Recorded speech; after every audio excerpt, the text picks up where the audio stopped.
The Miami Grand Prix is underway. Kimi Antonelli crawling on. The 77th season of F1 is heating up more than ever. Cars are speeding through corners at 180 miles per hour, 290 kilometers per hour, where even the smallest mistake can end everything in an instant. But have you noticed those completely smooth tires spinning at full speed across the track?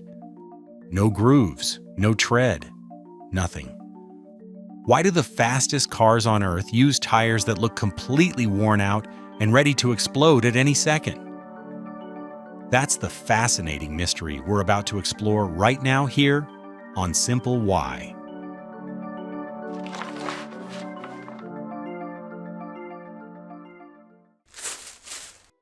Slick tires. The technical term is slick, are racing tires with no tread pattern whatsoever. They were developed seriously in motorsport starting in the late 1960s when racing engineers began running controlled experiments on how contact area affected lap times. Teams in the Can-Am Series, a North American road racing championship that ran from 1966 to 1987, were among the first to push slicks into regular competitive use. By the early 1970s, Formula One had adopted them widely. The idea sounds almost too simple. More rubber touching the road means more grip. That's the entire logic behind a slick. Strip away the channels, the sipes, the grooves, all the geometry engineered into a street tire. And you get something that looks primitive, but performs at a completely different level. We assumed going in that slick tires were a pretty modern development. Turns out teams were racing on them before the first moon landing. There's a common belief that slick tires work because they create some kind of suction against the road. You'll hear it repeated in stands and comment sections everywhere. But grip in tires has nothing to do with suction. It comes entirely from friction, the mechanical and molecular bonding between rubber and asphalt. No vacuum involved. To understand why slicks exist, you have to understand what tread is actually for, and why, in a racing context, it becomes a problem. Tread patterns are drainage systems. The grooves in your street tires are designed to channel water away from the contact patch, so the rubber can still reach the road surface beneath. Without them, a thin layer of water gets trapped between tire and pavement. The rubber starts riding on that film instead of gripping the road. That's hydroplaning, and it happens faster than you'd think, even at moderate speeds. Street tires face rain, debris, oil patches, and surface irregularities every single day. Tread handles all of that, but every groove is also a piece of rubber that isn't touching the road. On a dry surface, tread is trading away grip for versatility you don't need. On a racetrack, the surface is constantly cleaned, freshly paved, and carefully maintained to maximize performance. Because of that, engineers came up with a bold idea. What if every square millimeter of rubber actually touched the road?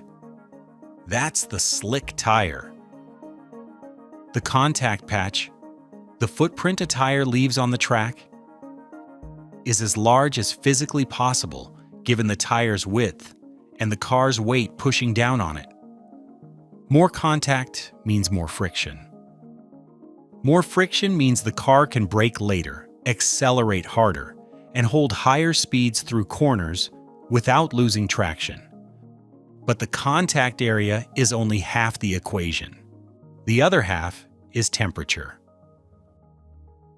Racing slicks are designed to operate at temperatures between roughly 175 degrees Fahrenheit and 230 degrees Fahrenheit. At those temperatures, the rubber compound softens and becomes almost adhesive. It doesn't just roll across the asphalt. It momentarily bonds with it at a molecular level. The grip at those temp is genuinely different in kind from what a cold tire produces. Not just slightly better, That's why you'll see Formula One drivers weaving back and forth when following a safety car. They're not showing off. They're keeping heat in the tires so the rubber stays in that sticky operating window. Let them cool too much and the grip drops off fast. The compounds used in racing slicks are intentionally soft, far softer than anything on a road car. Your typical street tire is built from a harder rubber blend designed to last 40,000 to 60,000 miles. A Formula One slick might last 30 laps before performance drops enough to require a pit stop. That trade-off is the whole point. Softer rubber grips better. It conforms more closely to the microscopic texture of the asphalt, maximizing that molecular contact. Racing teams don't need tires that last a year. They need tires that are fastest right now. The FIA, the international body that governs Formula One, actually regulates tire compounds through an exclusive partnership with Pirelli, which has been the sole tire supplier to the series since 2011.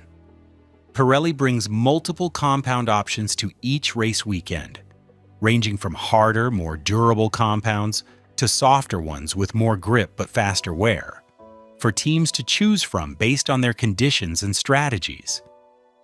And honestly, the idea that a tire can be engineered to be intentionally short-lived for maximum performance is one of the more counterintuitive things in all of motorsport. Here's where the logic flips entirely. The moment rain arrives, slick tires become dangerous. The drainage problem that the engineers overlooked is now extremely serious. A slick on a wet track hydroplanes almost instantly. So racing series keep two alternative tire types on standby.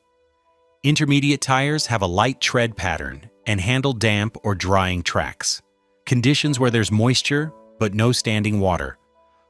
Full wet tires have deep, aggressive grooves and can evacuate roughly 65 liters of water per second per tire at racing speeds. That number is hard to picture, but it's essentially a small garden hose worth of water being thrown clear every second, continuously, just to keep rubber on the road. When rain begins mid-race, teams call their drivers in for wet tires within 1 or 2 laps. Running slicks in the rain isn't a risk calculation, it's just not viable. The tires designed to do everything go back in the cabinet. The biggest limitation of slick tires isn't performance, it's the narrow operating window. Too cold, and they don't grip. Too hot, and the surface rubber blisters and tears. Managing that window is a real part of modern race strategy, not just a footnote. Pirelli is working on compounds that reach peak grip faster after a pit stop, and there's early-stage research into more sustainable rubber sources. Both are worth watching. So the next time you see a race car on those smooth, perfectly blank tires, you'll know nothing about them is accidental. They're not worn out. They're optimized down to the last lap they're built to survive. What part surprised you most? Drop it in the comments. We read everyone. If you've got a topic you want us to look into next, let us know. And if we pick yours, we'll give you a shout out. Hit subscribe so you don't miss the next one. Thanks for watching Simple Why.